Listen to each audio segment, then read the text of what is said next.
السلام علیکم ورحمۃ اللہ وبرکاتہ۔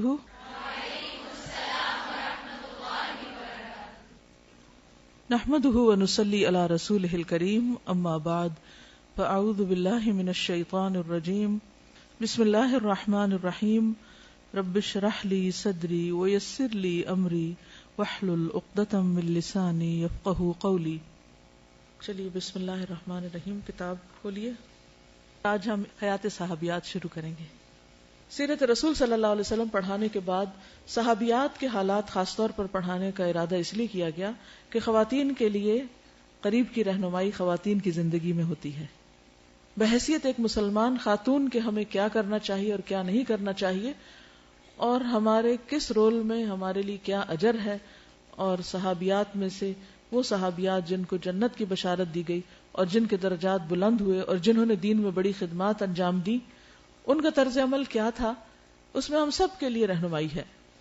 پیج 15 پر یہ لکھتے ہیں مولانا محمود احمد غضنفر، جنہوں نے کتاب لکھی ہے کہ میری شروع دن سے یعنی تقریباً 22 سال سے یہ خواہش تھی کہ جس طرح حیات صحابہ کے درخشاں پہلو کتاب لکھی تھی، ایسے ہی صحابیات الرسول کی تابناک سیرت کی ضیاءپاشیوں کی آئینہ دار ایک مؤثر اور جامع کتاب لکھوں جو میری زندگی کے بعد بھی اجر کا باعث بن سکے۔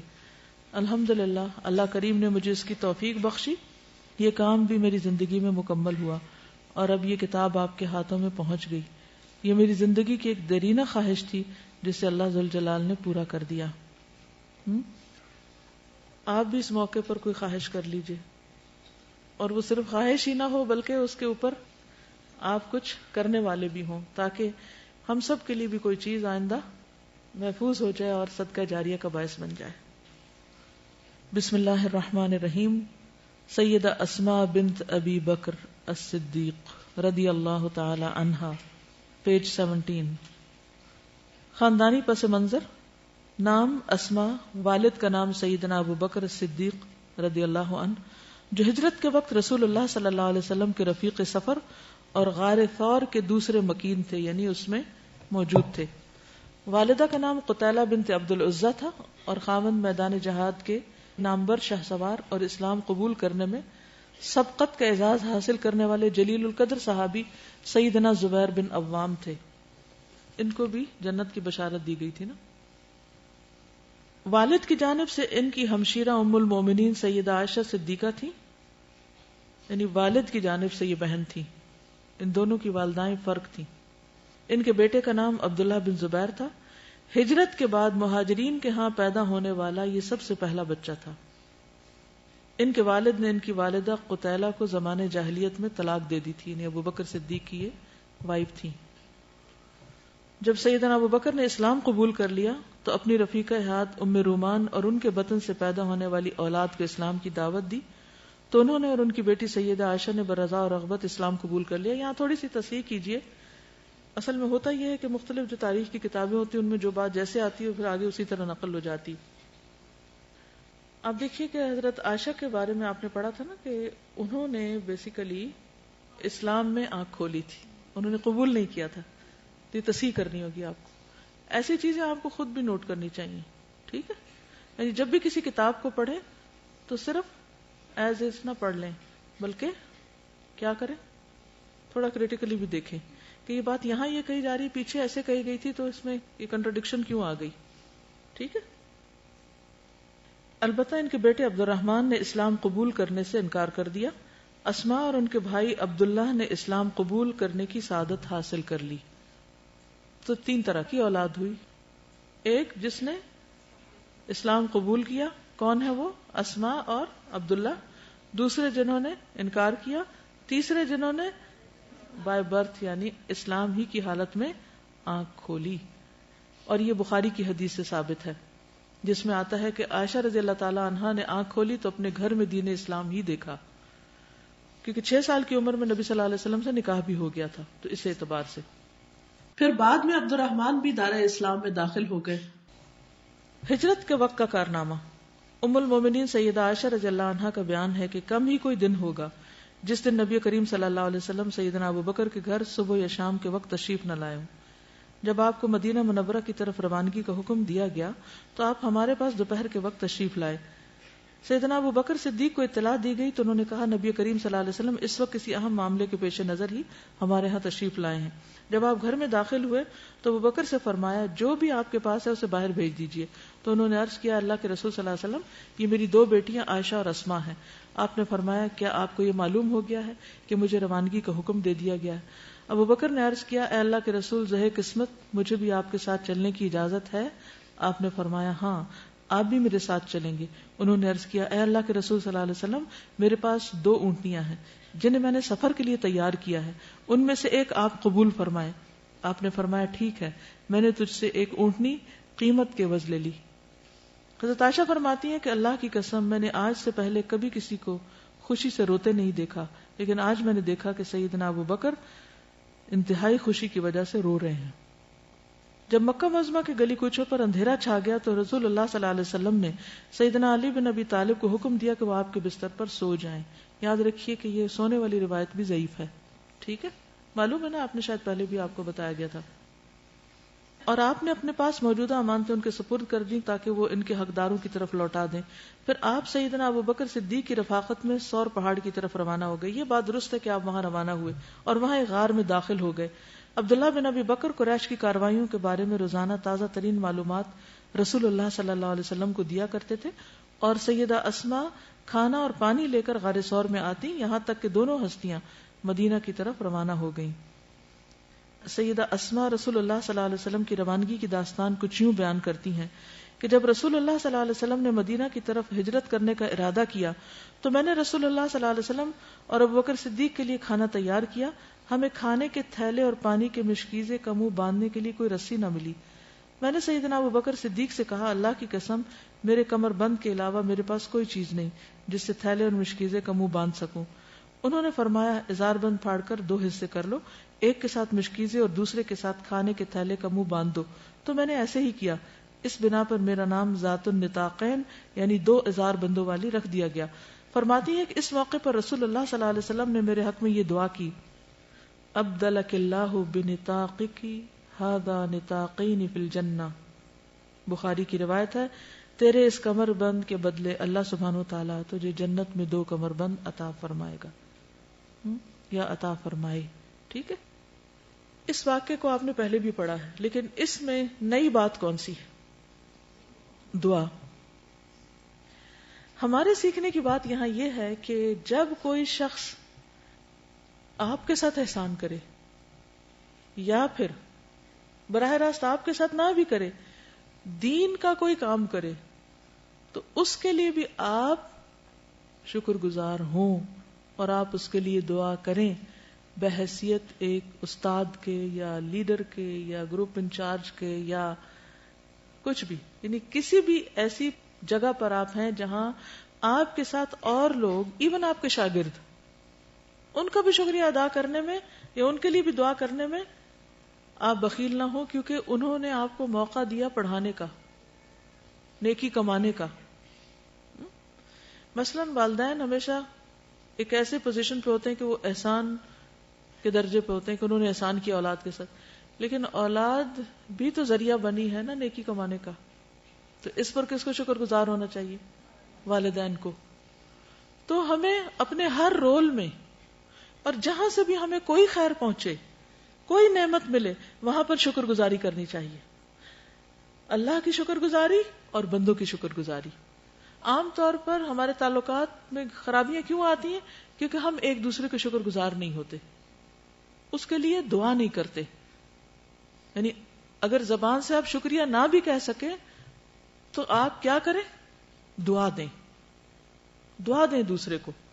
اب یہاں پر آپ دیکھیے کہ دیکھنے میں معمولی کام ہے, مثلا بعض اوقات ایسا ہوتا ہے نا سفر پیش آ جاتا ہے اور جلدی سے گھر میں ہم بیگ پیک کر رہے ہوتے ہیں, اچھا لے آؤ وہ لفافہ لے آؤ, اچھا وہ فلانی چیز لے آؤ, وہ رسی لے آؤ, وہ ٹیپ لے آؤ, وہ ڈبہ لے آؤ, وہ پیک کرے کیا, بند کیا اور رکھا, گاڑی میں چلے گئے, نہ شکریہ نہ کچھ اور. کیا بہانہ ہے جی ہم بڑے مصروف تھے. کتنا خوبصورت دین ہے اگر ہم اس پہ عمل کریں کہ اگر بچے نے رسی لا کے دی ہے تو ہم پیارا سا ایک بول بولیں اور اس کا شکریہ ادا کریں اور اس کو دعا دیں اس موقع پر کہ اللہ تمہیں سلامت رکھے, اللہ تمہیں جنت میں اس سے بہتر دے. دیکھیے اگر مائیں اور استاد صرف اتنا ہی سیکھ جائیں کہ جب شاگرد کچھ کرے تو اس کو صرف یہ کہ اللہ تم کو جنت میں چیز عطا کرے، مثلا صرف اتنی سی دعا، اللہ اس کا بدلہ تمہیں جنت میں یہ دے. اچھا، اس سے بچے کے ذہن پر، یعنی چاہے آپ کا اپنا بچہ ہو یا شاگرد بچہ ہو، اس کی ذہن سازی کس طریقے پر ہو رہی ہوگی؟ شابش، دو چیزیں ہیں. نمبر ایک، آخرت اورینٹڈ ہوگا، اس کا دنیا کا لالچ نہیں بنے گا، اینڈ میں ہی ریوارڈ ملے گا. اور اس کے ذہن میں جنت کا ایک بہت خوبصورت نقشہ بن جائے گا، اور اس کے لیے وہ اسٹرائیو کرے گا، اسٹرگل کرے گا. اگر ہم بعض اوقات کسی بچے کو شکریہ ادا کرتے بھی ہیں یا کچھ کہتے بھی ہیں تو بس دنیا کی کوئی بات کر دیتے ہیں، آخرت کی بات نہیں کرتے. زیادہ زیادہ کہ جہنم ہے یا اللہ تعالیٰ ناراض ہوں گے، بس وہی رٹے رٹائے جملے بول دیتے ہیں. تھوڑی سی اس کی پریکٹس شروع کرے، ٹھیک ہے؟ یہی آپ کا ہوم ورک ہے. کیا؟ دعا. کیا؟ مثلا کسی نے آپ کو پانی پلایا، کیا دعا دیں گے؟ اللہ تمہیں سلسبیل سے پانی پلائے. ٹھیک ہے؟ صرف اتنا ہی نہیں کہ جنت کا پانی پلائے، جنت کے چشموں کا نام لے. اب آپ دیکھیے ان کی بھی وکیبلری بڑھے گی اور آپ کی بھی بڑھے گی. اللہ تم کو زنجبیل والا پلائے. وہ کہے گا زنجبیل کیا ہوتی ہے؟ پھر آپ اس کو روٹ ورڈ کر کے بتائیے، پھر آپ کو موقع مل جائے گا علم کو شیئر کرنے. ٹھیک ہے نا جی؟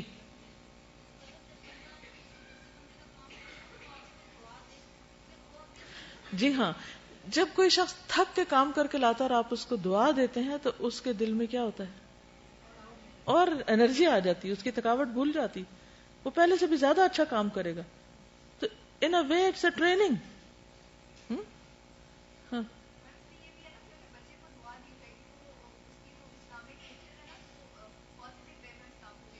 بالکل. اچھا، ایک اور یہ ہے کہ جب بڑے ہو جاتے ہیں نا تو ہم سب اپنے بزرگوں کی دعائیں بہت یاد کرتے ہیں. میرے والد مجھے بہت دعا دیتے تھے، میرے دادا نے مجھے بہت دعائیں دی، دادی ہماری بہت دعا دیتی تھی، پھپھی بڑی دیتی تھی. ایک یہ نقشہ ہے. اور دوسرا یہ کہ بد دعائیں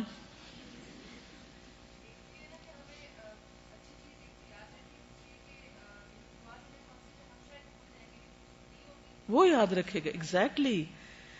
گویا آپ نے اس کو دعا دے کر انسٹنٹ ریوارڈ دے دیا.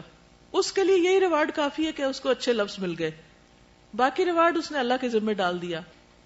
ٹھیک ہے نا؟ تو یہ جو سٹائل ہے نبی صلی اللہ علیہ وسلم کو، یہ جو طریقہ ہے، یہ امیزنگ طریقہ ہے اور دلوں کو جیتنے والا ہے اور خیرخواہی کے اظہار کا طریقہ ہے. کل کسی نے سوال کیا تھا کہ ہم ہر ایک سے کیسے خیرخواہی کریں. This is the best way to do خیرخواہی. ٹھیک ہے؟ اور بچے ہم سے سیکھ رہے تھے. اور ایک اور بات ہے کہ کسی ایسے بندے کو دعا دے ہی نہیں سکتے آپ جس کے لیے آپ کا دل خفا ہو. ہاں؟ تو اس سے اپنا دل بھی ٹھیک کرنے کا موقع ملتا ہے نا.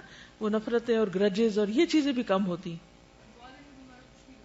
بالکل، دعا دینے میں تو ہمارا کچھ بھی نہیں جاتا.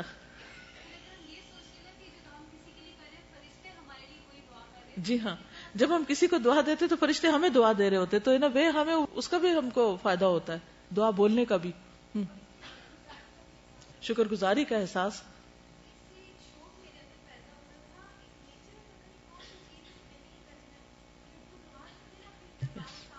بالکل ایک موٹیویشن ہے، یعنی اس میں بہت بڑا موٹیویشنل فیکٹر ہے.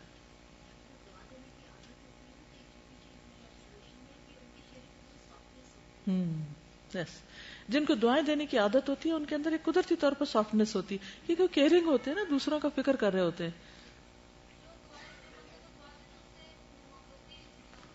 بالکل. اب آپ دیکھیے کہ یہ اب ہم دور سے ہسٹری کو پڑھ رہے ہیں نا، ہاں حضرت اسماء ایسا کر رہی ہیں، حضور صلی اللہ علیہ وسلم یہ کہہ رہے ہیں، لیکن اس وقت جب سر پہ پڑی ہوتی ہے کہ آپ کو خوف کے مارے، سوچئے سچویشن کون سی ہے کہ دشمن پیچھے ہے، آپ کو فوری فوری نکلنا ہے، کتنی ایمرجنسی ہوگی. ہم سارے کام ایمرجنسی میں خراب کرتے ہیں، سارے تعلقات میں وہی گڑبڑ کرتے ہیں جلد بازی میں. لیکن آپ نے اس موقع پر بھی کتنے ٹھہراؤ کے ساتھ، کتنے بہترین طریقے سے یہ کام کیا. قریش کو رسول اللہ صلی اللہ علیہ وسلم اور ان کے ساتھی سیدنا ابو بکر صدیق کا کوئی نشان نہ ملا. سیدہ اسماء فرماتی ہیں جب رسول اللہ صلی اللہ علیہ وسلم سفر ہجرت پر روانہ ہو گئے تو قریش کی ایک ٹولی ہمارے پاس آئی. ان کے ساتھ ابو جہل بن ہشام بھی تھا. وہ لوگ سیدنا ابو بکر صدیق کے دروازے پر آئے، میں گھر سے باہر آئی تو انہوں نے کہا تیرا باپ ابو بکر کہاں ہے؟ میں نے کہا اللہ کی قسم مجھے نہیں معلوم کہ میرا باپ کہاں ہے۔ سیدہ اسماء فرماتی ہیں ابو جہل نے میرے رخسار پر تمانچہ رسید کر دیا جس سے میرے کان کی بالی دور جا گری۔ فرماتی ہیں کہ پھر قریشی واپس چلے گئے۔ 3 دن گزر گئے، ہم نہیں جانتے تھے کہ رسول اللہ صلی اللہ علیہ وسلم نے کس طرف کا رخ کیا ہے۔ پھر ہمیں معلوم ہوا کہ آپ نے مدینہ منورہ جانے کا ارادہ کیا ہے۔ آپ کے ساتھ میرے ابا جان، غلام عامر بن فہیرہ اور راستے کی رہنمائی کرنے کے لیے عبداللہ بن اریقت بھی تھے۔ اب آپ دیکھیے کہ اس پورے خاندان نے کس طرح دین کو سپورٹ کیا، خود ابو بکر، ان کے بچے، ان کے غلام اور ان کی اونٹنیاں۔ یہ نیکی کے مواقع بھی اللہ کسی کسی کو دیتا ہے کہ جس کو جان اور مال دونوں لگانے کی توفیق دے دے۔ اللہ ہمیں ان لوگوں میں شامل کر لے۔ عمدہ ذہانت، یعنی حضرت اسماء بہت ذہین خاتون تھی۔ امام احمد بن حنبل اپنی سند سے بیان کرتے ہیں کہ سیدہ اسماء بنت ابی بکر سے روایت ہے کہ جب رسول اللہ صلی اللہ علیہ وسلم سفر ہجرت پر روانہ ہوئے تو آپ کے ساتھ سیدنا ابو بکر صدیق بھی روانہ ہوئے۔ سیدنا ابو بکر اپنا سارا مال 5 یا 6 ہزار درہم اپنے ساتھ لے گئے۔ فرماتی ہے کہ ہمارے پاس میرے دادا جان ابو قحافہ آئے، وہ نابینا تھے، ہمیں کہنے لگے اللہ کی قسم میرے بیٹے نے تمہیں ذاتی اور مالی صدمہ پہنچایا، تمہارے ساتھ اچھا نہیں کیا۔ بزرگ تھے خاندان کے، ایسے بزرگ ہر خاندان میں ہوتے ہیں، وہ اپنی ٹرمز میں سوچتے ہیں اور ان کے نفع نقصان کے اپنے کچھ معیار ہوتے ہیں۔ ہم چونکہ بزرگوں کا بہت احترام کرتے ہیں، اس لیے ہم کیا چاہتے ہیں کہ جو دین ہمیں پتہ چل چکا ہے یا جو ہماری سوچ بن گئی ہے، جسے ہم صحیح سمجھتے ہیں، وہ بھی انہی چیزوں کو صحیح سمجھے۔ لیکن اگر وہ کچھ اور کہتے ہیں تو ہمیں بڑی حیرت بھی ہوتی ہے اور بعض اوقات ہم ڈاواڈول ہو جاتے ہیں کہ اب ان کی بات مانیں یا پھر قرآن و سنت کی مانیں۔ تو ایسے میں آپ دیکھیے کہ حضرت اسماء نے کیا کیا۔ انہوں نے آ کر اپنے بیٹے کی شکایت کی، یعنی ان کے والد کے خلاف ان سے بات کی۔ کہتی ہیں کہ میں نے کہا دادا جان ایسی بات نہیں ہے، وہ ہمارے لیے بہت کچھ چھوڑ کے گئے۔ کہتی ہیں کہ میں نے گھر کے روشن دان میں کچھ سنگریزے رکھ کر ان پہ کپڑا ڈال دیا تھا، یعنی پتھر کے ٹکڑے چھوٹے چھوٹے رکھ کے ان پہ کپڑا ڈال دیا تھا، جہاں میرے ابا جان درہم و دینار رکھا کرتے تھے۔ پھر میں نے ان کا ہاتھ پکڑ کر کہا دادا جان اپنا ہاتھ اس پہ رکھیے اور دیکھیے کہ وہ کتنا مال ہمارے لیے چھوڑ گئے ہیں۔ تو انہوں نے کہا اگر وہ اتنا مال چھوڑ گئے ہیں تو پھر ٹھیک ہے، اس نے بہت اچھا کیا، یہ مشکل وقت میں تمہارے کام آئے گا۔ فرماتی ہیں اللہ کی قسم انہوں نے ہمارے لیے کوئی چیز بھی نہیں چھوڑی تھی، لیکن میں نے چاہا کہ اس طریقے سے میں بوڑھے دادا جان کی تسلی کرا دوں۔ یہ حکمت بھی تھی، ذہانت بھی تھی۔ اس سے پتہ چلتا ہے کہ مختلف ڈیفیکلٹ سچویشن سے کس طرح ڈیل کیا جاتا ہے۔ عام طور پر ہم کیا کرتے ہیں، جب کوئی ایک شخص دوسرے کی شکایت ہمارے پاس لے کر آئے تو ہم بجائے اس کے کہ جو شخص ہمارے سامنے نہیں اس کا دفاع کریں، ہم سامنے والے کی ہاں میں ہاں ملانا شروع کر دیتے ہیں کیونکہ یہ زیادہ کنوینئنٹ ہوتا ہے۔ پھر اسی طرح ہم بعض اوقات یہ سوچ کر کہ ہمیں بالکل صحیح بات کرنی ہے اور ہم اس وقت بہت امانت دار بن کر پیش آئیں، ہم حقیقت کھول دیتے ہیں معاملات کی، جس سے اور زیادہ خرابی پیدا ہوتی ہے۔ یا حکمت کا تقاضا یہ تھا کہ اس وقت وہ نابینا بھی ہیں، ابو قحافہ ضعیف بھی ہیں، بیٹے کے جانے کا بھی صدمہ ہے، اس موقع پر ان کو مزید صدمے سے دوچار نہ کریں اور ان کا دھیان بانٹ دیں، ان کا دھیان کسی اور طرف کر دیں کہ آپ فکر نہیں کریں، یہ دیکھیں ہے کچھ۔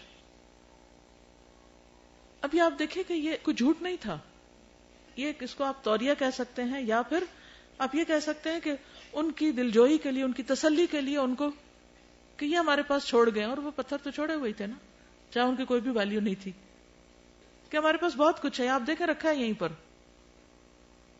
بہت سے اوقات میں جب کوئی شخص آپ پر اعتراض کرے، جب کوئی شخص آپ کو پریشان کرے، تو آپ کو کیا کرنا چاہیے؟ دفاع کرنے کی بجائے اور اس انداز میں اپنے آپ کو دلائل دینے کی بجائے اس وقت صرف دھیان بانٹ دیں اور دوسرے کی تسلی کرا دیں، کیونکہ اس کا جو ہم و غم ہے وہ آپ کا نہیں ہے۔ آپ ان درہم و دینار پہ بھروسہ نہیں کرتے، اللہ کی ذات پہ کرتے ہیں. کیونکہ ایک اور موقع پر بھی حضرت ابوبکر صدیق رضی اللہ تعالیٰ عنہ سارے گھر کا مال لے گئے تھے اور اللہ کی راہ میں دے دیا تھا، اور جب پوچھا گیا کہ کیا چھوڑا تو کہا اللہ اور اس کا رسول.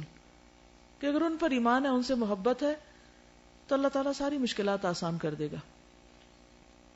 اور کیا سمجھ آیا اس واقعے سے؟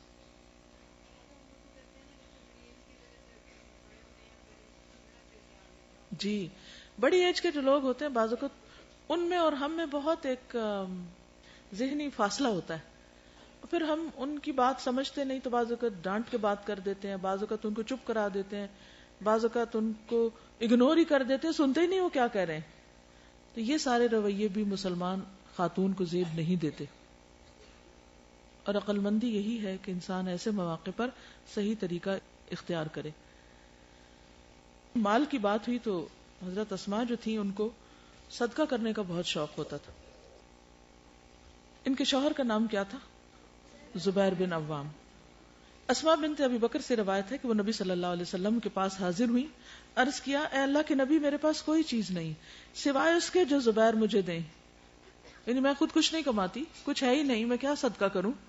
کیا مجھ پر کوئی گناہ ہے کہ اگر میں اس دیے ہوئے میں سے کچھ صدقہ کروں؟ یہ اکثر عورتوں کا سوال ہوتا ہے. تو حضرت اسماء نے یہ سوال نبی صلی اللہ علیہ وسلم سے کر کے ہمارے لیے جواب لے لیا. تو آپ نے فرمایا جتنی تم میں طاقت ہو اتنا دو، ولا تو کی فیو کا علیہ کی، اور جمع کر کے نہ رکھو ورنہ اللہ تم کو بھی دینا بند کر دے گا. یعنی جو پیسے شوہر تمہیں دے دیتا ہے خرچ کرنے کے لیے، اور اس سے تم دنیا کی چیزیں، گھر کی ضرورت کی چیزیں لے رہی ہو، تو اس میں سے صدقہ بھی کر دو جتنی تم میں استطاعت ہے.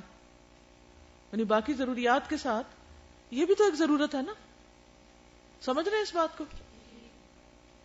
اکثر خواتین کو یہ کنفیوژن رہتا ہے، کیا دیں کیا نہ دیں، کہاں سے دیں، خود نہیں کماتے، صدقہ کہاں سے کریں، اگر ہم نے دے دیا تو کہیں یہ گناہ نہ ہو. کبھی وہ کچھ بھی نہیں دیتی اور کچھ سارا کچھ ہی دے دیتی ہیں، کچھ پھر مزید چوری کرنے لگتی ہیں کہ یہ کر کے ہم کوئی خیر کا کام کر لیں. یہ سارے طریقے درست نہیں. کیا کرنا چاہیے؟ روزمرہ زندگی میں صدقہ خیرات اسی طرح شامل کر لینا چاہیے جیسے ہم اپنی دیگر ضروریات چھوٹی موٹی پوری کرتے رہتے ہیں. مثلا اگر آپ نے اپنے گھر والوں کے لیے کھانا خریدا اور اس کو آپ پکا رہی ہیں، آپ گھر والوں کو کھلا رہی ہیں تو ساتھ کسی یتیم مسکین کو بھی کھلا دیں، اسے کیا مشکل ہے؟ اب اس وقت آپ یہ حساب کرنے بیٹھیں گے اوہ نو میں تو یہ نہیں دے سکتی کیونکہ یہ میرے شوہر کی آمدنی. نہیں، آپ صلی اللہ علیہ وسلم کا جواب بہت خوبصورت ہے. آپ نے فرمایا جتنی تم میں طاقت ہو، جو تم اس میں سے کر سکتی ہو اسے دے دو، اور جمع کر کے نہ رکھو. لا تو کی فیو کا علیہ کی، بند نہ کرو، تم پہ بھی بند کر دیا جائے گا. حضرت اسما کو چونکہ حضور صلی اللہ علیہ وسلم فرمایا تھا کہ تم بند نہ کرو، تم پہ بھی روک دیا جائے گا، تو وہ روکتی نہیں تھی. جو آتا تھا جب دینا ہوتا تھا ساتھ ساتھ دیتی جاتی تھی. اور حضرت عائشہ کیا کرتی تھی کہ وہ جب کچھ اکٹھا ہو جاتا، جمع ہو جاتا، پھر اس کے ساتھ وہ دیتی. دونوں ہی طریقے درست ہیں. عبداللہ بن زبیر سے روایت ہے، کہتے ہیں کہ میں نے عائشہ رضی اللہ تعالی عنہا اور اسماء سے زیادہ کسی عورت کو سخی نہیں دیکھا. بہت زیادہ سخاوت کرتی تھی. ان کی سخاوتیں دو طرح کی تھی. حضرت عائشہ جمع کیا کرتی تھی اور ذرا ذرا جمع کرتی تھی، جب کچھ جمع ہوتا تو تقسیم کرتی. اور حضرت اسماء کل کے لیے جمع نہیں کرتی تھی، ساتھ ہی دے دیتی تھی. اب آپ میں سے جس کو جو سوٹ کرے وہ طریقہ اختیار کر لے. اس سے یہ پتہ چلتا ہے کہ دین میں وسعت ہے. کسی ایک لگے بندھے طریقے کو دین سمجھنا اور اس سے ذرا ادھر ادھر ہونا، اس کو غیر دین سمجھنا، یہ درست نہیں. ہر شخص کو اپنے حالات کے مطابق نیکی کے کام کرنے چاہیے. اصل چیز ہے مقصد کا حصول. رستہ ادھر سے بھی جا سکتا ہے اور ادھر سے بھی جا سکتا ہے، بشرطے کہ آپ وہیں پہنچے جہاں پہنچنا چاہیے، کریں وہی جو کرنا چاہیے. جی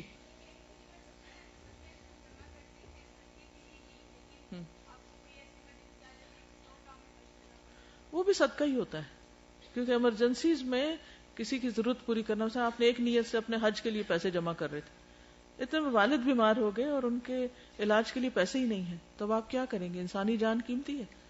آپ وہ پیسے ان کو دے دیں گے تو انشاءاللہ اللہ تعالیٰ آپ کی نیت پوری کر دے گا اور آپ کو حج کا ثواب بھی مل جائے گا. تو ایسا کیا جا سکتا ہے. چند اور باتیں حضرت اسماء کے بارے میں. اسلام کے ساتھ وابستگی. سیدہ اسماء کو اپنے دین پر فخر تھا. وہ دین اسلام کے احکامات پر عمل پیرا تھی. ان کے تقوی نے انہیں اس بات پر آمادہ کیا کہ رسول اللہ صلی اللہ علیہ وسلم سے یہ دریافت کریں کہ کیا وہ اپنی والدہ کا استقبال کر سکتی ہیں کیونکہ وہ مشرکہ ہیں. ان کی والدہ کو ایک دفعہ کچھ ضرورت پڑ گئی تھی اور وہ مسلمان نہیں تھی, تو وہ مدینہ آئی تھی.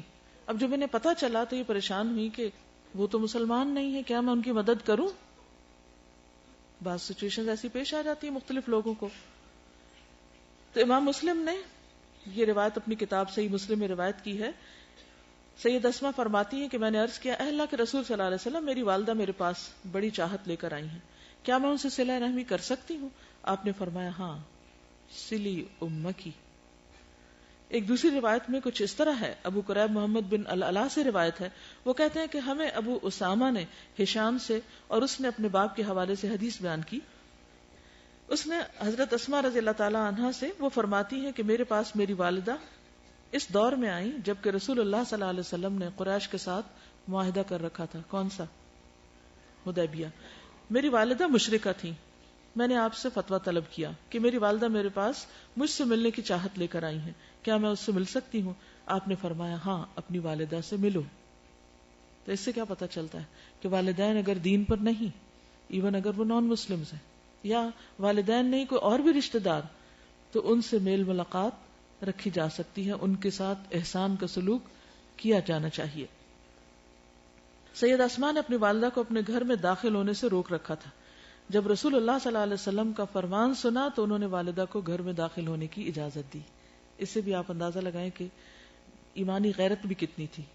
وہ ایک شک میں تھی کہ پتہ نہیں ایسا کرنا ٹھیک ہے یا نہیں, اور اس کے تحائف قبول کر لیے. اب دیکھیے کہ حضرت اسما کا صرف یہی عمل یعنی ہمیں دین کی غیرت کے بارے میں نہیں بتاتا, یا دین کے بارے میں محتاط انداز, مختلف مقامات پر جو آپ کے سوال ہیں نبی صلی اللہ علیہ وسلم سے, یہ سب یہ ظاہر کرتے ہیں کہ وہ کتنی محتاط زندگی بسر کر رہی تھی اور دین کے بارے میں سیکھنے کا ان کا شوق کتنا تھا.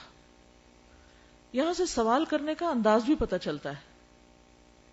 سوال کرنا انسان کی ذہنی کیفیت کا پتہ دیتا ہے کہ وہ کسی چیز کے بارے میں جاننا چاہتا ہے, اور جاننا کیوں چاہتا ہے؟ تاکہ اس کا عمل درست ہو سکے. عمل کی درستگی کے لیے سوال کرنا فائدہ مند ہے, لیکن سوال برائے سوال اور بحث برائے بحث اور کسی کو زج کرنے کے لیے, یا صرف کسی کا امتحان لینے کے لیے, یا کسی کو بلٹل کرنے کے لیے, اس کی تحقیر کرنے کے لیے سوال کرنا یہ پسندیدہ نہیں ہے. یا کسی اور کو کچھ سنانے کے لیے کہ آپ کا اپنا کوئی مسئلہ نہیں, کسی اور کے خلاف آپ فتویٰ لینا چاہتے ہیں, تو اس طرح کسی سے سوال کرنا تاکہ آپ بات جو خود نہیں کہہ پا رہے وہ دوسرے سے کہلوا دیں. سوالات کی کثرت جبکہ وہ بیکار ہوں درست نہیں. ضرورت کے سوالات, کم سوالات, اور جس سوال پر واقعی آپ کو عمل کرنا ہے جس کے جواب پر, وہ سوال پوچھیں. اور پھر یہ کہ فتویٰ شاپنگ بھی نہ ہو, پہلے ایک سے پوچھا, وہاں سے تسلی ہو بھی گئی تو کہا چلے ایک سے اور سے پوچھ لیتے ہیں, کیا پتا کہ اس میں مزید کوئی اور گنجائش نکل آئے. اور پھر کسی اور سے پوچھا, پھر کسی اور سے پوچھا, پھر پانچویں کو جا کے بتایا میں بہت سو سے پوچھ چکی ہوں, اب آپ سے پوچھنا باقی ہے. تو بھئی کیوں پوچھے چلے جا رہے ہیں؟ جس کو عمل کرنا ہو وہ تو ایک سے ہی پوچھ کے عمل کر لے گا, الا یہ کہ وہ سوال کا جواب کو بہت ہی غیر ضروری طور پر حقیقت سے دور ہو, یا بالکل ہی دل کو نہ لگے. جب دل گواہی دے دے تو انسان کو پھر عمل کی فکر کرنی چاہیے. دیکھیے اسلام جو ہے وہ اطاعت کا نام ہے. طریقے اطاعت کے آگے پیچھے ہو سکتے ہیں, مختلف ہو سکتے ہیں. اللہ تعالیٰ اصل میں ہم میں دیکھنا کیا چاہتا ہے؟ کیا دیکھنا چاہتا ہے؟ کہ ہمارے اندر اس کی بات ماننے کا جذبہ کتنا ہے اور اطاعت کی خو کتنی ہے. اچھا, صدقہ کے علاوہ آپ کو معلوم ہے کہ حضرت عائشہ رضی اللہ تعالی عنہا نے غزوہ بنو المصطلق کے موقع پر ہار کس کا پہنا ہوا تھا؟ حضرت اسما کا. یہ ان کی سوتیلی بہن تھی. اب یہ سوتیلے رشتے کا احترام دیکھیے آپ, اور وہ جہاں بھی سفر پر رہی ہیں اور ہار بھی قیمتی ہے, اور وہ ان سے مانگ رہی ہیں اور وہ ان کو دے رہی ہیں. اپنے آپ کو رکھ کے دیکھیے, آپ کی سوتیلی بہن یا آپ کی کزن آپ سے اگر ہار مانگے کسی شادی پہ پہننے کے لیے دیں گی؟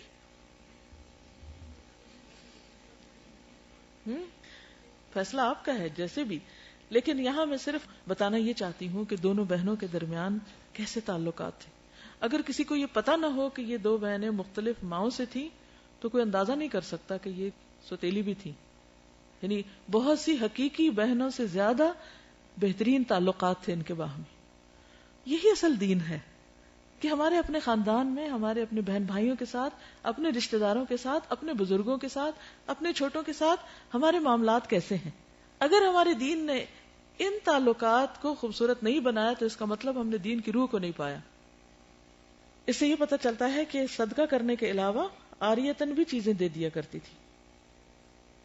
بہت باحیا خاتون تھی. اسماء بنت ابی بکر سے روایت ہے کہ ہم لوگ رسول اللہ صلی اللہ علیہ وسلم کے ساتھ حج کے لیے روانہ ہوئے. جب مقام عرج پر پہنچے تو رسول اللہ صلی اللہ علیہ وسلم اترے اور ہم لوگ بھی اتر گئے. عائشہ رضی اللہ تعالی عنہا رسول اللہ صلی اللہ علیہ وسلم کے پاس بیٹھی اور میں اپنے والد کے پاس بیٹھی. اس جملے پر غور کیجیے گا. ابو بکر اور رسول اللہ صلی اللہ علیہ وسلم کے کھانے پینے کا سامان ایک اونٹ پر تھا، یعنی دونوں کا، ابو بکر اور حضور صلی اللہ علیہ وسلم کا. جو ابو بکر کے غلام کے پاس تھا وہ اونٹ. ابو بکر اس غلام کی آمد کے انتظار میں بیٹھے ہوئے تھے.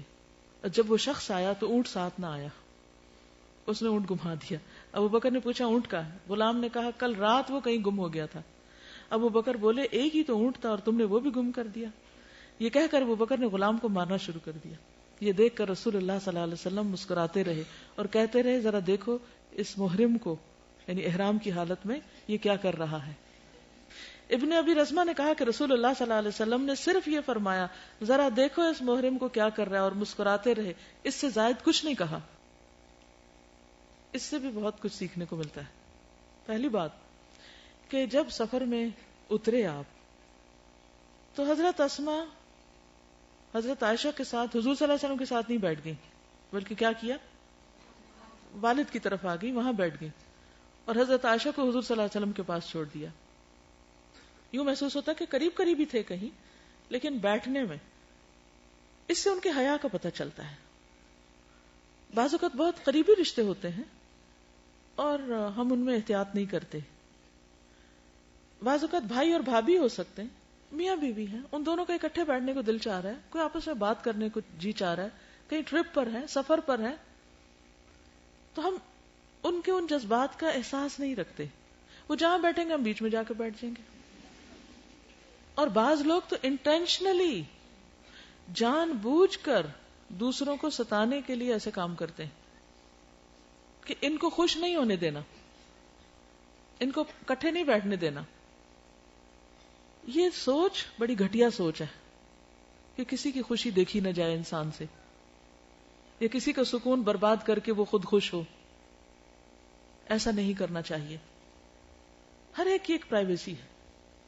اب بعض نندیں صرف بھائیوں کو یہ تانے دیتی رہتی ہیں، ہاں شادی سے پہلے تو تم ہم سے بہت باتیں کرتے تھے اور ہمیں بڑی توجہ دیتے، اب جب سے بیوی آئی ہے تو تم نے ہم سے بولنا چالنا ہی چھوڑ دیا. یہ بھی گھٹیا باتیں، ایسا بھی نہیں کرنا چاہیے. اور دوسرے کی خوشی میں خوش ہونا چاہیے، اسی سے تعلقات خوشگوار ہوتے ہیں. اور یاد رکھیے جو ہم کسی کے ساتھ کریں گے وہ ہمارے ساتھ بھی ہوگا. اگر ہم کسی کو ستائیں گے تو کوئی اور ہمیں آ ستائے گا. جب ہم کسی کا احترام کریں گے تو اللہ تعالیٰ دوسروں کے دلوں میں بھی ہمارا احترام ڈال دے گا. تو جو اپنے لیے چاہتے ہیں وہی دوسروں کے لیے چاہیں. جب کسی کے ساتھ کوئی معاملہ کرنے لگے فوراً سوچیں میں اپنے لیے کیا چاہوں گا، اس موقع پر میرے ساتھ کیا کیا جائے، تو اس میں انسان احتیاط برتے. دوسری بات یہاں پر آپ دیکھیے کہ ابو بکر کے غلام نے اونٹ گم کر دیا اور کھانا پینا تھا، اس پہ کوئی معمولی بات نہیں تھی، سفر میں تھے اور سب کچھ ہی نقصان کر دیا اس نے. اب احرام کی حالت میں کیا حکم ہے؟ فمن فرض فیہن الحج فلا رفث ولا فسوق ولا جدال فی الحج. کیا وہ اس کی خلاف ورزی نہیں کر رہے؟ اس حد تک سرزنش کی اجازت ہے. لڑائی جھگڑا فتنہ فساد نہیں، لیکن سمجھانے میں اگر کوئی لفظ سخت ہو جائے تو کوئی حرج نہیں. اور اس کا جواز کہاں سے ملتا ہے؟ نبی صلی اللہ علیہ وسلم کے مسکرانے سے. اور ساتھ آپ ان کو یاد دہانی بھی کرا رہے ہیں کہ دیکھو احرام کی حالت میں ہو، دیکھو یہ محرم کیا. یہ بھی تو کہہ سکتے دیکھو ابو بکر کیا کر رہا ہے، یا کوئی اور لفظ بولتے. آپ نے وہ لفظ بولا کہ جو اس وقت ان کی حالت کی گواہی دے رہا تھا، ان کی حالت بیان کر رہا تھا کہ دیکھو یہ احرام کی حالت میں ہو کیا رہا ہے. یعنی ایک طرح سے انڈائریکٹ ان کو بھی سمجھا رہے تھے. لیکن آپ نے ان کی لڑائی پہ مزید لڑائی نہیں شروع کر دی کہ آپ ان کو ڈانٹنا شروع کر دیں. تو اب ابو بکر کے غلام کو سمجھانے کا ایک انداز ہے اور حضور صلی اللہ علیہ وسلم کے ابو بکر کو سمجھانے کا دوسرا انداز ہے. لقد کان لکم فی رسول اللہ اسوۃ حسنہ. حضرت اسماء کو مردوں کے ساتھ چلنے میں بھی بہت حیا تھی. اسماء بنت ابی بکر کہتی ہیں کہ زبیر رضی اللہ عنہ کی وہ زمین جو رسول اللہ صلی اللہ علیہ وسلم نے ان کو دی تھی، ان کے شوہر کو، اس سے میں اپنے سر پر کھجور کی گٹلیاں گھر لایا کرتی تھی. یعنی کھجور کی گٹلیاں اٹھا کر سر پہ لاد کے لایا کرتی تھی. یہ زمین میرے گھر سے 2 میل دور تھی. ایک روز میں آ رہی تھی اور گٹلیاں میرے سر پر تھیں. راستے میں رسول اللہ صلی اللہ علیہ وسلم سے ملاقات ہو گئی. آپ کے ساتھ قبیلہ انصار کے کئی آدمی تھے. آپ نے مجھے بلایا، پھر اپنے اونٹ پر بٹھانے کے لیے کہا. آپ چاہتے تھے کہ مجھے اپنی سواری پر اپنے پیچھے سوار کر لیں، لیکن مجھے مردوں کے ساتھ چلنے میں شرم آئی، کیونکہ آپ کے ساتھ انصار کے اور لوگ بھی تھے. اب سارے مرد ہیں اور یہ ایک اکیلی عورت ہے، تو انہوں نے اس آفر کو قبول نہیں کیا. اور زبیر کی غیرت کا بھی خیال آیا کہ میرے شوہر کو پسند نہیں آئے گا. زبیر رضی اللہ عنہ بڑے ہی غیرت مند تھے. آپ صلی اللہ علیہ وسلم بھی سمجھ گئے کہ میں شرم محسوس کر رہی ہوں، اس لیے آپ آگے بڑھ گئے. آپ نے بھی اصرار نہیں کیا. پھر میں زبیر رضی اللہ عنہ کے پاس آئی اور ان سے واقعہ کا ذکر کیا کہ آپ سے میری ملاقات ہوئی، نبی صلی اللہ علیہ وسلم سے، کہ میرے سر پہ گٹلیاں تھیں اور آپ کے ساتھ چند صحابہ بھی تھے. آپ نے اپنا اونٹ مجھے سوار کرنے کے لیے بٹھایا، لیکن مجھے اس سے شرم آئی اور آپ کی یعنی تمہاری یعنی شوہر کی غیرت کا بھی خیال آیا. اس پر زبیر نے کہا اللہ کی قسم مجھ کو تو اس سے بڑا رنج ہوا کہ تو گٹلیاں لانے کے لیے نکلے. اگر تم نبی صلی اللہ علیہ وسلم کے لیے سوار ہو جاتی تو اتنی غیرت کی بات نہ تھی. یعنی وہ اللہ کے رسول تھے اور تم، یعنی مجھے تو رنج ہوا کہ تم نے ایک چانس گنوا دیا یا آپ کی آفر کو قبول نہیں کیا. اس کے بعد میرے والد ابو بکر نے ایک غلام میرے پاس بھیج دیا. وہ گھوڑے کا سب کام کرنے لگا اور میں بے فکر ہو گئی، گویا انہوں نے غلام بھیج کر مجھے آزاد کر دیا، کیونکہ ان کی زندگی بہت بامشقت زندگی تھی اور کھیت پہ کام کرتی تھی اور شوہر کا ہاتھ بٹاتی تھی کیونکہ ان کے پاس اور کوئی ملازم اور غلام وغیرہ نہیں تھے. اور پیدل اتنی دور سے، ایک اور روایت میں آتا ہے کہ ایک اور زمین جس سے آتی تھی یہ 3 فرسخ تھی جو تقریباً 9 کلومیٹر بنتی، وہاں سے پیدل اٹھا کے سامان آتی تھی. اس سے کیا پتہ چلتا ہے؟ اور آپ کو معلوم انہوں نے بہت سی احادیث روایت کی ہیں، وہ بہت عبادت گزار تھی، بہت صدقہ گزار تھی، لیکن اس کے ساتھ ساتھ کیا کیا؟ گھر کا کام بھی کیا اور گھر کے علاوہ باہر بھی کام کیا، جاب بھی کی. ہم کیا چاہتے ہیں کہ بس نعمتوں کی زندگی ہو، کوئی مشقت نہ ہو، بس آرام ہو، کنوینئنس ہو، جبکہ صحابیات دوہری ذمہ داریاں ادا کر رہی ہیں، پر مشقت زندگی بسر کر رہی ہیں. پھر اسی طرح ان کو فحش گفتگو پسند نہیں تھی. یعنی پرائیویٹ زندگی کے وہ معاملات جو شوہر بیوی کے درمیان ہوتے ہیں یا ایسی کوئی چیز ان کو برسر عام بیان کیا جائے یا پبلک میں بیان کیا جائے، اس کو یہ ناپسند کرتی تھی. ابو اسحاق بن یسار کہتے ہیں کہ ہم اس وقت مکہ مکرمہ میں تھے جب عبداللہ بن زبیر ہمارے یہاں تشریف لائے. کون عبداللہ بن زبیر؟ ان کے بیٹے. انہوں نے ایک ہی سفر میں حج اور عمرے کو اکٹھا کرنے سے منع فرمایا. ابن عباس کو معلوم ہوا تو انہوں نے فرمایا کہ ابن زبیر کو اس مسئلے کا کیا پتہ نہیں. انہیں یہ مسئلہ اپنی والدہ اسماء بنت ابی بکر سے معلوم کرنا چاہیے. کیا مسئلہ؟ کہ دونوں ایک جگہ پہ کر سکتے ہیں. یہ میں نے بتایا تھا نا کہ اہل عرب حج اور عمرے کو اکٹھا کرنا سخت ناپسند کرتے تھے.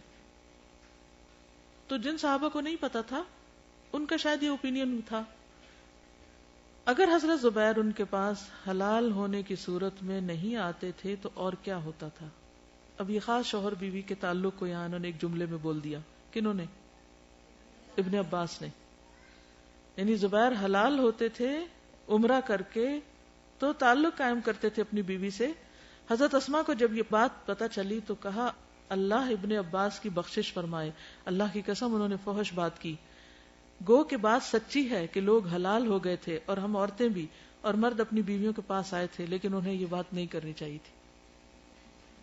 اس سے یہ بھی پتہ چلتا ہے کہ صحابیات کھلے دل سے جب انہیں کوئی بات دوسروں کے بارے میں ناپسند ہوتی تو اس کا اظہار بھی کر دیتی تھی، کیونکہ لوگ ان کی طرف دیکھتے تھے، وہ سب رول ماڈل تھی دوسروں کے لیے بھی۔ اور کہیں یہ نہیں آتا کہ پھر اس بات سے اب ابن عباس ناراض ہو گئے کہ اچھا تم نے میرے بارے میں کیوں کہہ دیا، اور انہوں نے اصل کام چھوڑ کے ان جھگڑوں میں پڑ گئے۔ ہم لوگ کیا کرتے ہیں، اگر ہم نے کسی سے اختلاف کر لیا تو اس کے بعد دوسرا اس کو پرسنل لے لیتا ہے، اس کو مائنڈ کر جاتا ہے، پھر وہ اپنے دل میں رکھ بیٹھتا ہے، پھر کیا ہوتا ہے، پھر وہ پہلے کے بارے میں کوئی بات کہہ دیتا ہے، پھر پہلا اپنا دفاع شروع کر دیتا ہے، پھر اور وہ جو کرنے کا کام تھا جس کے لیے گھر سے نکلے تھے وہ رہ ہی جاتا ہے۔ اور یہ شیطان کا حربہ ہوتا ہے کہ ارریلیونٹ چیزوں میں الجھا دیتا ہے۔ اس لیے کوشش یہ کریں کہ جب کبھی کوئی ایسی سچویشن پیش آئے تو میکسیمم اس کو اگنور کرنے کی کوشش کریں، اور اگر سنیں کہ فلاں نے آپ کے بارے میں کچھ کہہ دیا تو اس کو دعا دے کے معاملہ ختم کر دیں، اچھا اللہ اس کو ہدایت دے، اللہ اس کی غلط فہمی دور کر دے۔ جی آپ فرمائیے۔ ہاں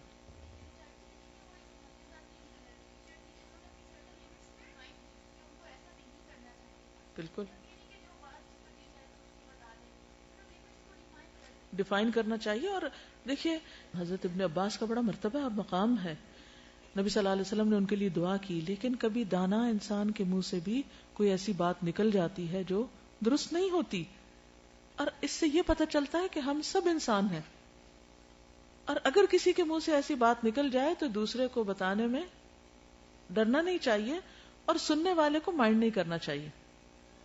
آپ کو معلوم ہے کہ جب بھی میں کوئی لیکچر دیتی ہوں اس کے بعد جو بھی ایسی باتیں ہوتی ہیں جو کسی بھی طرح پسندیدہ نہیں ہوتی یا درست کہیں نہیں ہوتی کوئی بات، تو الحمدللہ جو ہماری ایڈیٹنگ ٹیم ہے وہ باقاعدہ اس کو لکھ کر بھیجتی، باقاعدہ نوٹیفائی کرتی کہ آپ نے یہ معلومات اس طرح دی جبکہ اس طرح ہے، یہ بات یوں کہی جبکہ نہیں کہنی چاہیے تھی، یہاں آپ کی یوں ہنسی نکل گئی جو ہم ایڈٹ کر رہے ہیں۔ اور الحمدللہ ایک نہیں پورا پیج بعض اوقات ہوتا ہے مجھ پہ کریٹیسزم کا، اور میں اس کو کبھی مائنڈ نہیں کرتی، اللہ کے فضل سے میں خوش ہوتی ہوں، میں کہتی ہوں شکر اللہ کا جس نے مجھے ایسے ساتھی دیے کہ جو میرے اوپر اتنی تیکھی نظر رکھتے ہیں کہ میں کہیں پھسلوں تو مجھے پکڑے، یہ میں اپنی خوش قسمتی سمجھتی ہوں۔ اور اتنی باتیں سننے کے بعد، یعنی جیسے 2002 کی تفسیر جب ایڈٹ ہو رہی تھی 1 گھنٹہ ڈسکشن ہوتی تھی بعد میں روزانہ، جو ہی میں کلاس سے آتی یہ سارا لکھنا شروع کر دیتی، پھر ان کے لکھے ہوئے کو ایک اور ٹیم پڑھنا شروع کر دیتی اور 7 سرخ نشان لگتے، اور پھر ایڈیٹنگ ٹیم لے کے بیٹھ جاتی اور ان جملوں کو وہاں سے کاٹتی، مسلسل یعنی 300 سے زائد اسباق پر میں نے اتنی کریٹیسزم سنی ہوئی ہے، اور میرے اپنے اسٹوڈنٹس کر رہے ہوتے تھے میرے ساتھ بیٹھ کے، اور میں نے پوری ٹیم ساتھ بٹھائی ہوئی ہوتی تھی اور پوری اجازت دی ہوئی تھی جو چاہو مجھے کہو۔ ہاں استاد اور شاگرد اور اصلاح کرنے والے اور جس کی جا رہی ہے اس کی پھر لمٹس ہیں، اس میں بدتمیزی کی گنجائش نہیں، لیکن اچھے انداز میں اگر آپ کو کوئی بتاتا ہے تو اس پر ایک ٹھنڈک آتی ہے دل میں کہ شکر ہے کہ یہ اصلاح ہو گئی، یہیں پر ہی صفائی ہو گئی۔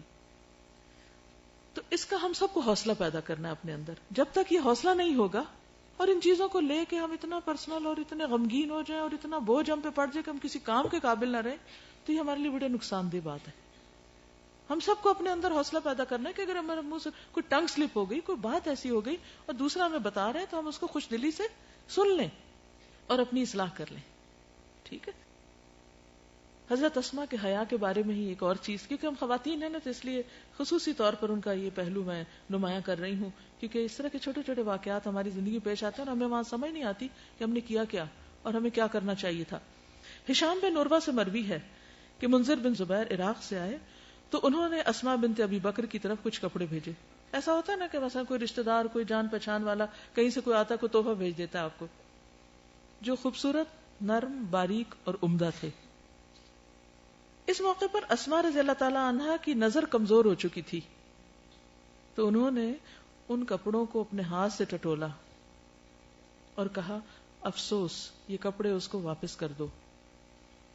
منذر بن زبیر کو یہ بات گراں گزری، انہوں نے کہا اماں جان، یہ کپڑے اتنے باریک نہیں کہ ان میں سے جسم نظر آئے.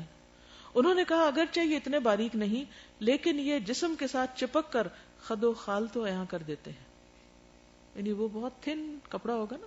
مثلا اگر آپ ایک لنن کی شلوار پہنے اور اگر وہ تھوڑی تنگ بھی ہو تو وہ جسم سے ہٹی رہے گی, لیکن اگر آپ پیور سلک کی پہنے اسی سائز کی سلوا کر تو کیا ہوگا, جسم سے چپک جائے گی اور اس سے جسم کی جو شیپ ہے وہ بہت زیادہ نظر آنے لگے گی.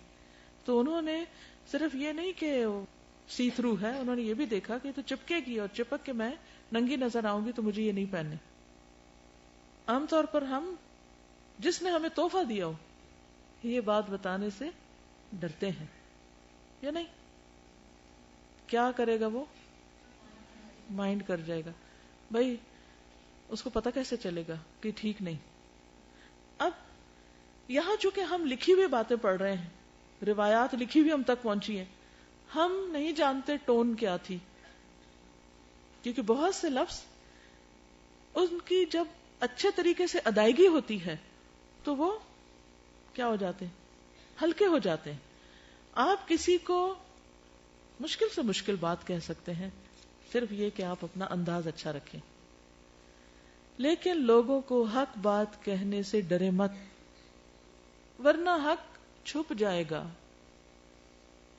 حق کا پتہ نہیں چلے گا لوگوں کو. چاہے تو حق کو پھول کی شکل میں پیش کریں, چاہے تو پتھر کی شکل میں مارے, چوائس آپ کی ہے.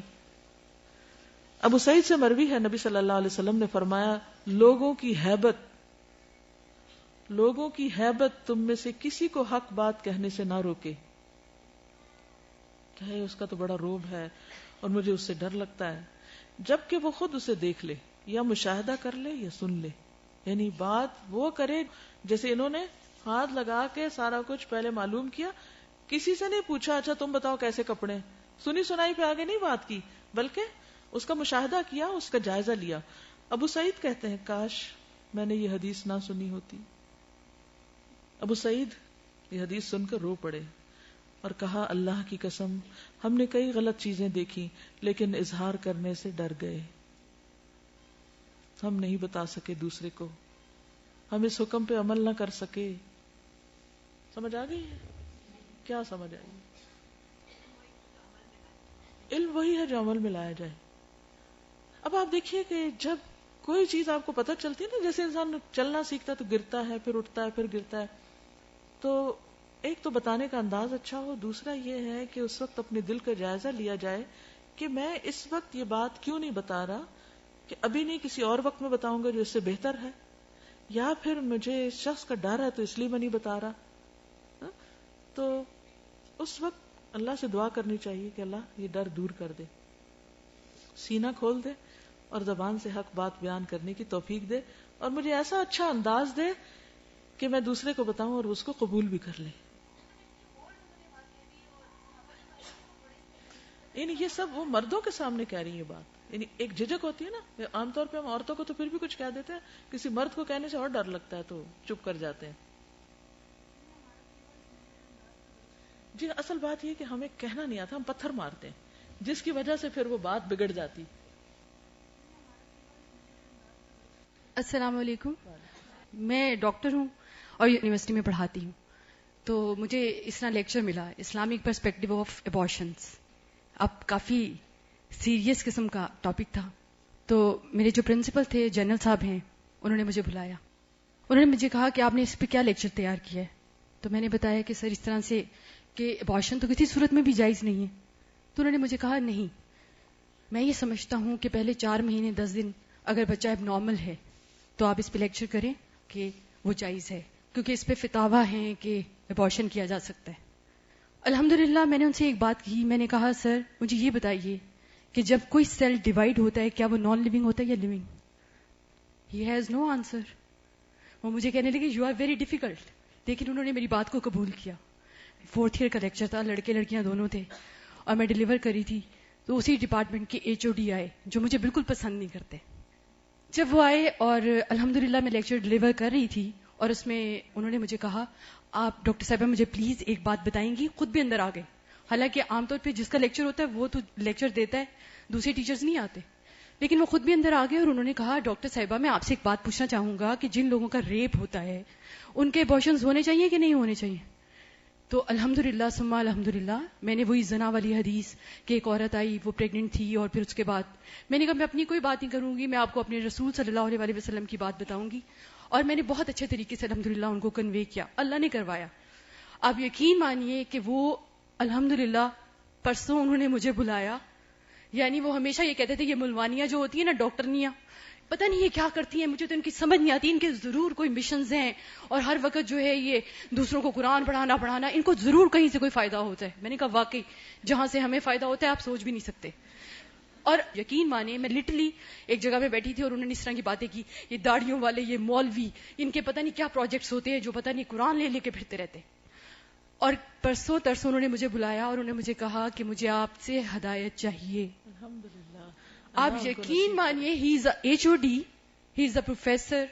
میں یہ نہیں کہ بڑی چیز بن گئی, لیکن حق کو جو استاذہ بات کری ہے نا, ہم نے بیان کرنا ہے اخلاق سے, کردار سے, محبت سے. چھوٹی چھوٹی فرکشنز آپ یہاں سے نکلیں گے ضرور آئیں گی. آج یہاں سے جو دین کا آپ نے حق لینا شروع کیا تھا وہ کیا تھا؟ تجوید سے پڑھنا, علم کو ریٹین کرنا, عمل میں لانا. اب باقی 2 سٹیپس باقی ہیں, وہ کیا ہیں؟ پہنچانا, بلغوا انی. تو اب آئیں گی مشکلیں, کیونکہ الہدا میں تو ایمان لیول ہائی استاذہ نظر آ رہی ہیں.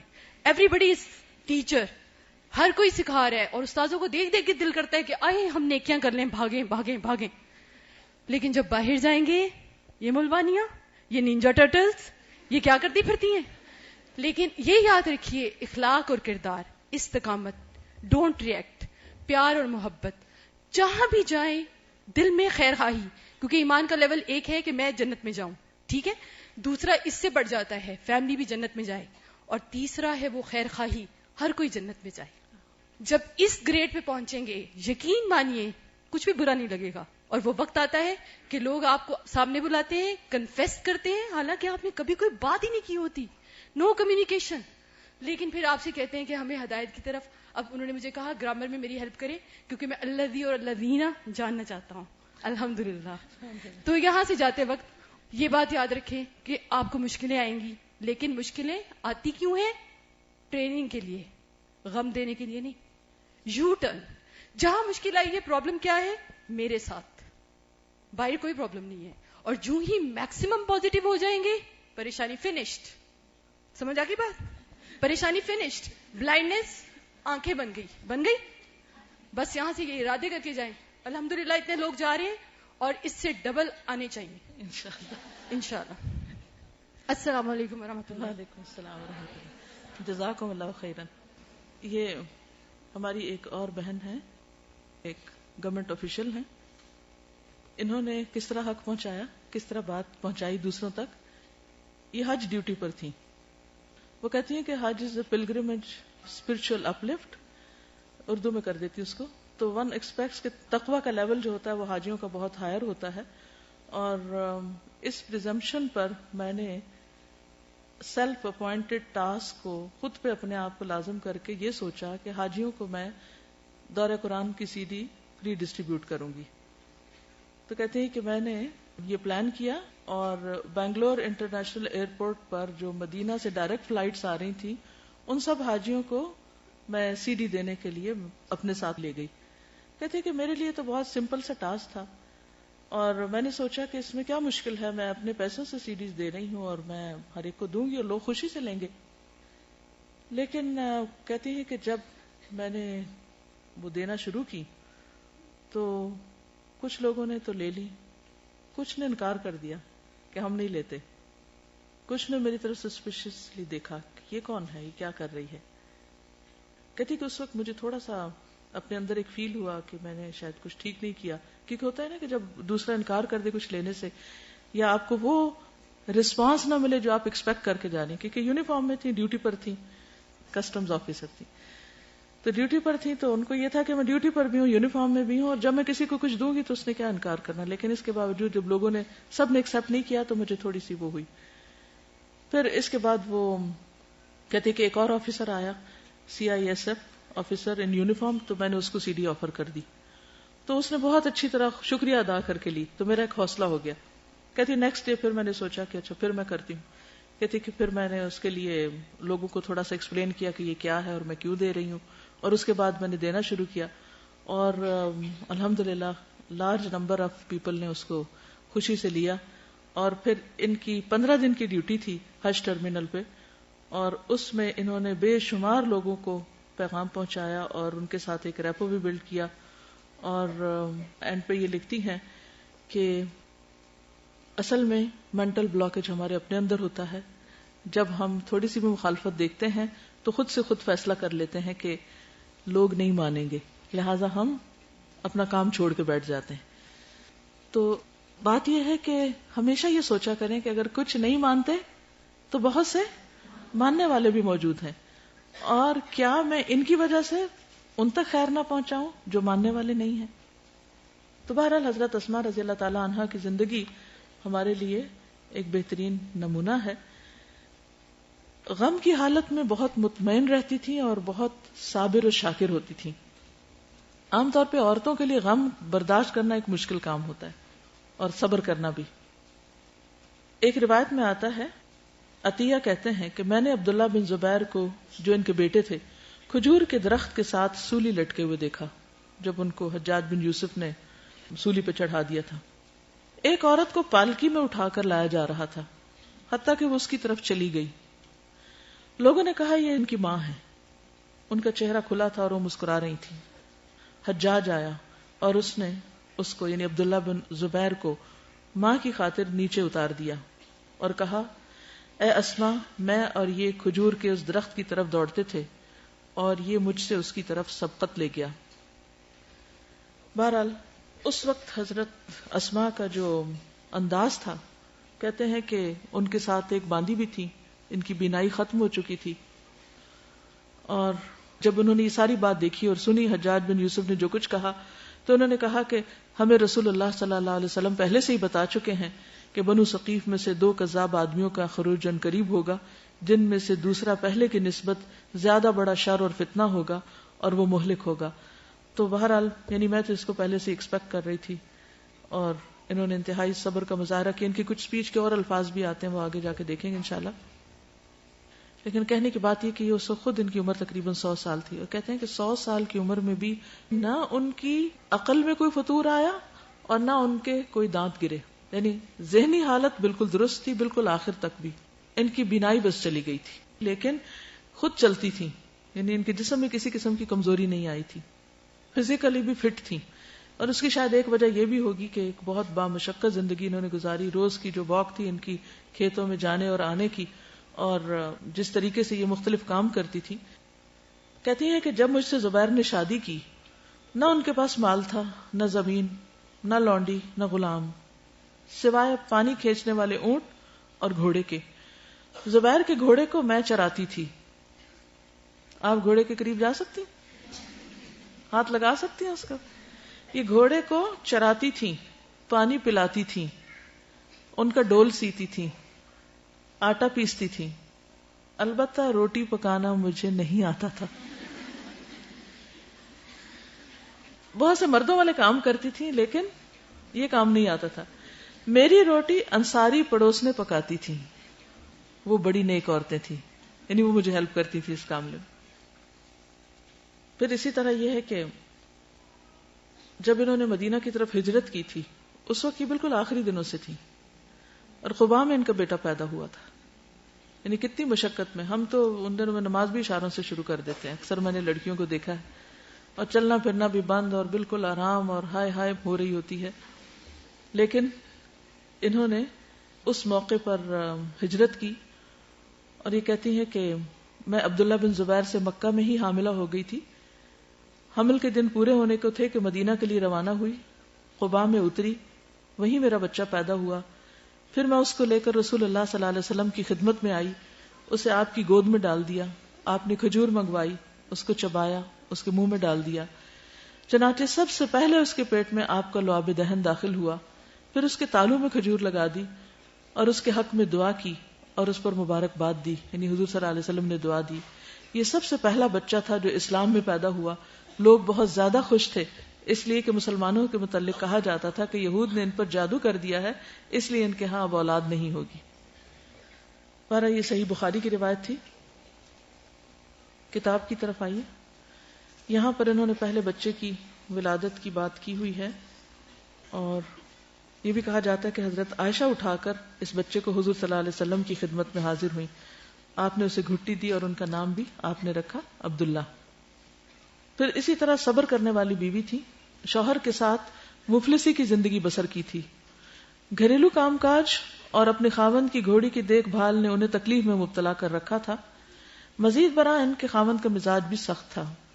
جب سید اسماء نے صورتحال کی اپنے والد سے شکایت کی تو انہوں نے صبر کی تلقین کی، لہذا بہت صابر و شاکر بھی تھی۔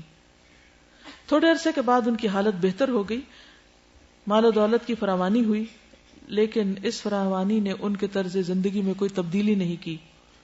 دل کی بہت غنی تھی، دنیاوی چمک دمک ان کی طبیعت پر اثر انداز نہ ہوتی، شریف الطبع، کثرت سے صدقہ و خیرات کرنے والی۔ جب بیماری میں مبتلا ہونے کے بعد شفا یاب ہوئی تو اللہ تعالیٰ کا شکر ادا کرتے ہوئے، اس کے فضل و کرم کا اعتراف کرتے ہوئے اپنے غلام آزاد کیے۔ وہ اپنی اولاد کو سخاوت کرنے کی تلقین کرتے ہوئے فرمایا کرتی تھی، انفقوا وتصدقوا ولا تنتظروا الفضل، خرچ کرو، صدقہ و خیرات دو اور فراوانی کا انتظار نہ کرو، یہ نہ سوچو کہ جب ہمارے پاس بہت کچھ ہو جائے گا تو پھر ہم دوسروں کو دیں گے۔ حضرت اسماء اپنے والد گرامی کی نصیحت کو اپنی اولاد کی طرف انہوں نے منتقل کیا۔ ان کے والد بھی تو بہت زیادہ صدقہ خیرات کرنے والے تھے۔ اپنے بیٹے عبداللہ کو بلند اخلاقی کے جوہر سے آراستہ کیا۔ سیدنا زبیر مشرکین کے ساتھ نبرد آزما ہوتے وقت اپنے بیٹے عبداللہ کو سواری پر اپنے پیچھے بٹھاتے تھے تاکہ وہ لڑائی کا فن سیکھ لے اور شہ سواری میں مہارت پیدا کر لے۔ وہ اپنے والد گرامی سے شرف و کرم کا درس لیا کرتے تھے اور میدان حرب میں مقابلے کا مشاہدہ کیا کرتے تھے۔ حضرت اسماء نے اپنے بیٹے میں دین الہی کے غلبے کے لیے بہادری کا جوہر پیدا کیا تھا اور اسے ہر گھڑی حق کا ساتھ دینے کے لیے تیار کیا تھا۔ یہ اگلی ایک روایت اس میں لکھی ہے انہوں نے، جس میں آتا ہے کہ حضرت زبیر نے ان کو طلاق دی تھی، لیکن یہ روایت جو ہے یہ درست نہیں ہے، کیونکہ اس میں ایک راوی ہیں جو ثقہ راویوں سے موضوع باتیں بھی روایت کرتے ہیں۔ حضرت زبیر جو ہے وہ ان کو جنت کی بشارت نبی صلی اللہ علیہ وسلم نے دی تھی۔ یہ ضرور ملتا ہے کہ ان کا مزاج تھوڑا سخت تھا، لیکن کسی صحیح روایت سے یہ نہیں پتہ چلتا کہ واقعی انہوں نے پھر طلاق دی تھی یا نہیں۔ پھر اسی طرح ایک اور روایت بھی اسی راوی سے ہے جو کہ درست نہیں ہے، جس میں انہوں نے کہا کہ ان کی گردن میں ورم پیدا ہوا تو آپ نے سوجی ہوئی جگہ پہ ہاتھ لگایا۔ نبی صلی اللہ علیہ وسلم تو بیعت کے موقع پر بھی کسی نامحرم عورت کے ہاتھ میں ہاتھ نہیں رکھتے تھے، تو یہ آپ کی شان کے مبرہ ہے کہ آپ کسی عورت کی گردن پہ ہاتھ رکھ کر کچھ دم وغیرہ کریں یا کوئی علاج کریں۔ پھر اسی طرح بحیثیت ماں اپنے بیٹے کو انہوں نے بہت بہادر بنایا تھا اور حق گو بنایا تھا، کیونکہ ان کے اپنے اندر حق گوئی کی صفت تھی، لہٰذا وہ صفت ان کے بیٹے کے اندر بھی آئی۔ آج کے لیے اتنا ہی کافی ہے۔ سبحانک اللہم و بحمدک، نشہد ان لا الہ الا انت، نستغفرک و نتوب الیک۔ السلام علیکم و رحمۃ اللہ وبرکاتہ۔